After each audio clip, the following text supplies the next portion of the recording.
Bismillahirrahmanirrahim. Assalamualaikum warahmatullahi wabarakatuh. Perkenalkan, nama saya Anissa Lutfia Fitriansyah dari Hukum Keluarga Islam kelas B, Fakultas Syariah UIN Maulana Malik Ibrahim. Di sini saya akan menjelaskan tentang aksiologi ilmu pengetahuan atas dasar untuk memenuhi tugas mata kuliah filsafat.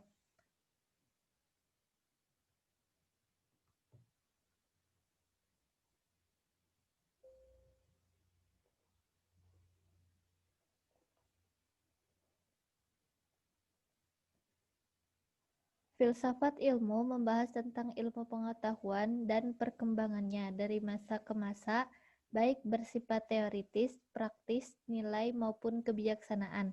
Atas dasar inilah kemudian lahir berbagai cabang ilmu pengetahuan, tidak terkecuali dalam bidang ilmu sosial dengan berbagai cabang ilmu yang dimilikinya. Definisi ini menurut Profesor Agus Solahuddin.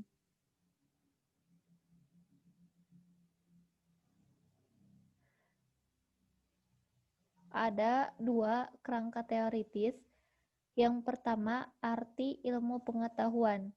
Zabrul Khan menjelaskan bahwa ilmu pengetahuan adalah kumpulan pengetahuan yang telah disusun secara sistematis. Sementara Mulyadi Kartanegara menjelaskan bahwa ilmu pengetahuan adalah pengetahuan yang sistematis yang berawal dari pengamatan, hasil kajian, dan uji coba terhadap objek tertentu. Ilmu pengetahuan adalah kumpulan pengetahuan yang dirumuskan secara logis, sistematis, dan metodologis, dan dapat diuji atau dibuktikan keabsahannya secara ilmiah. Kumpulan pengetahuan manusia bisa bersumber dari penelaahnya terhadap berbagai fenomena yang dilakukan secara sadar dan bersahaja. Pemahaman sistematis terhadap berbagai macam fenomena yang ada merupakan salah satu esensi penting dari prosesnya ilmu pengetahuan. Studi terhadap filsafat ilmu pengetahuan ini akhirnya telah mendorong manusia berpikir kritis sehingga memformulasikan pengetahuannya dengan kenyataan sosial yang mampu melahirkan berbagai ilmu baru yang bermanfaat.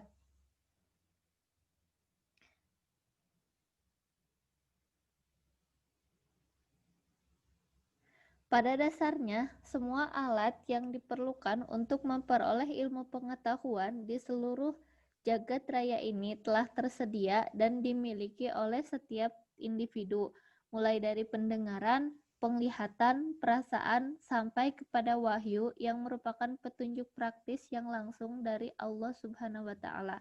Hanya saja, kemauan dan kemampuan setiap individu untuk menggunakan alat tersebut itu berbeda-beda. Karena itu, semakin besar kemampuan manusia untuk menelaah berbagai fenomena baik yang ada di alam maupun yang muncul dalam masyarakat, maka semakin terbuka peluang bagi dirinya untuk memperoleh ilmu pengetahuan. Berbagai upaya manusia juga dilakukan untuk menyibak fenomena yang ada, baik fenomena alam maupun fenomena sosial yang mendorong lahirnya berbagai cara dan pendekatan dalam berpikir. Perbedaan inilah yang akhirnya melahirkan suatu disiplin ilmu yang berdiri sendiri yang disebut dengan filsafat ilmu pengetahuan. Filsafat ilmu pengetahuan menurut Yuyun S. Suryasumantri menjelaskan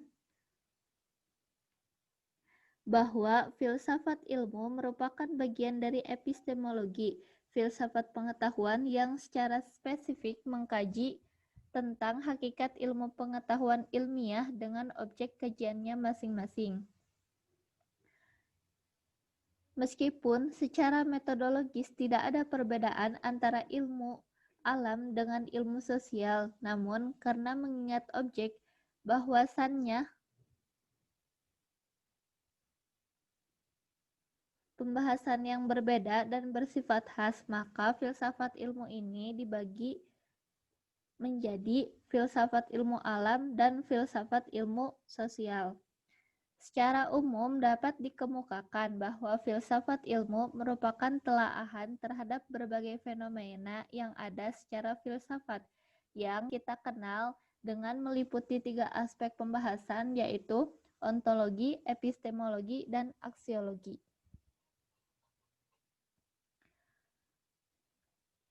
Ontologi adalah hakikat apa yang ingin dikaji atau diteliti, sedangkan epistemologi adalah bagaimana cara kita untuk mendapatkannya. Yang terakhir adalah aksiologi, yaitu manfaat atau kegunaan yang diperoleh dari kajian tersebut.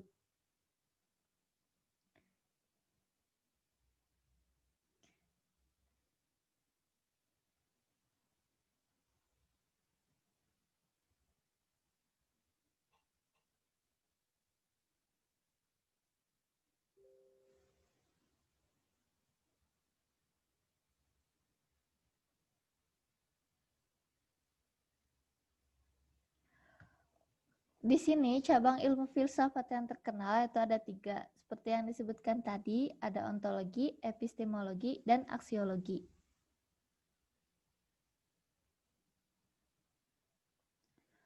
Ontologi merupakan bagian dari filsafat ilmu yang membahas tentang hakikat ilmu atau objek pengetahuan ilmiah. Pertanyaan tentang apa yang akan diteliti menjadi penting dibahas dalam kajian ontologis setiap ilmu pengetahuan. Secara ontologis, setiap ilmu pengetahuan tentu memiliki objek kajiannya sendiri, baik objek material maupun objek formal. Yang kedua yaitu epistemologi. Epistemologi merupakan pembahasan mengenai bagaimana pengetahuan itu diperoleh. Yuyun S. Suryasumantri menyebutkan bahwa berpikir merupakan menggerakkan kegiatan berpikir, merupakan aktivitas mental yang dapat menghasilkan ilmu pengetahuan. Untuk menggerakkan kegiatan berpikir, maka diperlukan adanya metode ilmiah, yaitu berupa ekspresi mengenai tata kerja pikiran, sehingga memudahkan akal untuk menggerak aktivitas itu. Para ahli filsafat membagi pola pikir menjadi 2, yaitu pola pikir deduktif dan pola pikir induktif. Berpikir deduktif memberikan sifat yang rasional kepada pengetahuan ilmiah dan bersifat konsisten dengan pengetahuan yang telah ada sebelumnya.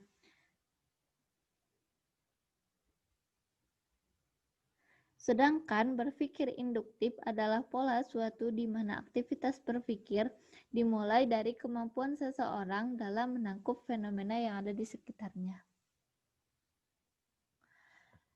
Dari ketiga cabang ilmu tersebut, di sini saya fokuskan akan membahas aksiologi ilmu pengetahuan. Aksiologi merupakan bagian dari filsafat ilmu yang menekankan pembahasannya di sekitar nilai guna atau manfaat suatu ilmu pengetahuan. Di antara kegunaan ilmu pengetahuan adalah memberikan kemaslahatan dan berbagai kemudahan bagi kelangsungan hidup manusia itu sendiri. Aspek ini menjadi sangat penting dalam proses pengembangan ilmu pengetahuan, sebab suatu cabang ilmu yang tidak memiliki nilai aksiologis maka cenderung mendatangkan kemudaratan bagi kelangsungan hidup manusia. Bahkan tidak menutup kemungkinan ilmu yang bersangkutan ini yang tadinya bermanfaat bisa menjadi ancaman atau bahaya bagi hidup dan keseimbangan alam. Ketika berpijak pada landasan aksiologis, maka pernyataan ilmiah atau proporsi dapat dianggap benar bila ia mengandung unsur aksiologis. Ajaran Islam menyebutkan setiap upaya membangun kerangka keilmuan, maka unsur kebermanfaatannya harus menjadi prioritas utama. Meskipun kenyataannya ilmu pengetahuan dan teknologi tidak lagi mempertimbangkan aspek keselamatan, tetapi sebagai alat penghancur. Kondisi inilah mengaburkan sisi aksiologis yang dapat membahayakan kelangsungan hidup manusia.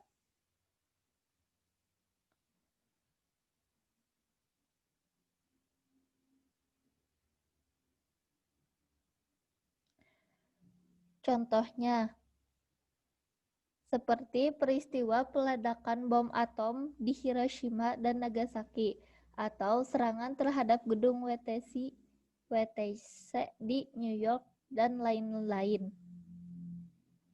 Untuk itu, beberapa standar atau ukuran kebermanfaatan dari ilmu pengetahuan itu dianggap penting untuk diangkat dalam pembahasan kali ini. Kriteria manfaat ilmu. 1. Mendatangkan kesejahteraan. Pada dasarnya, suatu ilmu dikatakan bermanfaat apabila dapat memberikan atau mendatangkan kesejahteraan, kemaslahatan, dan kemudahan bagi kehidupan manusia. Dalam konsep ilmu dakwah ini disebut al-amr bil al-ma'ruf, yaitu serangkat upaya yang dilakukan ilmuwan atau dai dalam rangka membina kesejahteraan dan membangun kemaslahatan sosial. Dalam realitas sosial didapatkan data bahwa ilmu pengetahuan memiliki andil cukup besar bagi kemajuan manusia. Yang kedua adalah memberikan informasi kebenaran. Kebenaran indrawi. Kebenaran itu dibagi beberapa bagian. Ada kebenaran indrawi, kebenaran ilmiah, maupun kebenaran agama. Kebenaran indrawi adalah kebenaran yang didasarkan hasil pengamatan indrawi seperti mata, telinga, dan sebagainya. Kebenaran ilmiah adalah kebenaran yang diperoleh dari kemampuan menangkap fenomena dengan menggunakan metode ilmiah. Dan yang terakhir adalah kebenaran agama, yaitu kebenaran yang didapatkan dari fenomena hasil perenungan akal yang mendapat bimbingan wahyu. Yang ketiga adalah membina manusia. Ilmu dikatakan bermanfaat apabila dapat memberikan informasi tentang kebenaran. Ilmu dikatakan bermanfaat apabila dapat membimbing manusia menjadi orang yang tawadu dan memiliki pribadi yang mengenal keagungan Allah sambil menyadari bahwa eksistensinya sebagai manusia itu sangatlah lemah dan terbatas. Karena itu, ketika membahas ilmu pengetahuan, Islam sendiri selalu menghubungkannya dengan 3 pilar utama, yaitu iman, ilmu, dan amal. Beriman saja tidak cukup untuk memberikan kesejahteraan.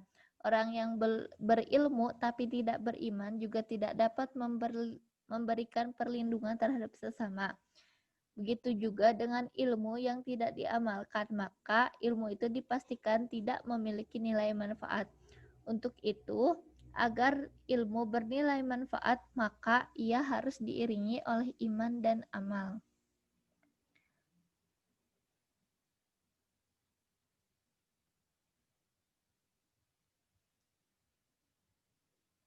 Manfaat praktis ilmu pengetahuan. 1. Mendatangkan atau memberikan kemaslahatan dan kemudahan bagi seluruh kehidupan manusia.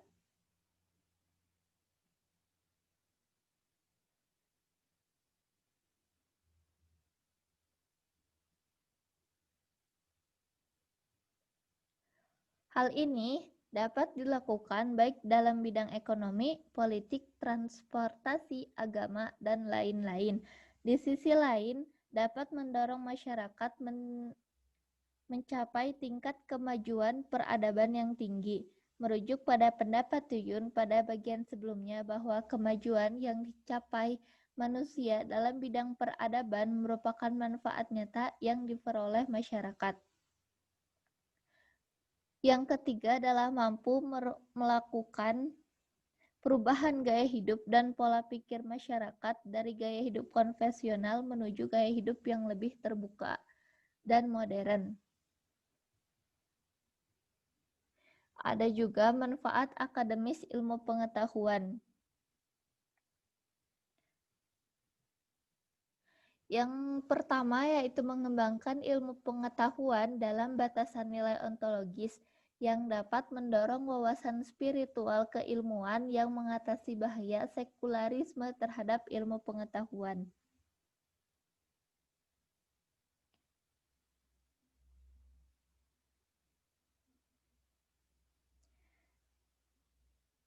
Yang kedua adalah mengembangkan ilmu pengetahuan dalam batasan etimologis, yaitu mendorong perkembangan wawasan intelektual keilmuan yang mampu membentuk sikap ilmiah dan menemukan konsep dan teori baru.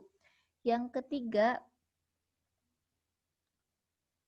adalah dapat mengembangkan ilmu pengetahuan yang bernilai etis, yaitu dapat mendorong terjadinya perubahan perilaku masyarakat seperti terbinanya pribadi atau masyarakat yang bermoral dan bertanggung jawab. Kesimpulannya, dengan demikian, dalam rangka menjaga agar ilmu pengetahuan tetap memiliki nilai manfaat bagi kehidupan sosial, maka eksistensi ilmu yang memiliki nilai perlu dijaga dan dipertahankan, sehingga ilmu itu dapat terbebas dari bahaya sekularisme. Untuk itu, ilmu yang diiringi oleh iman dan amal perlu dipertahankan secara baik, sehingga mampu mendatangkan kemaslahatan bagi kehidupan sosial.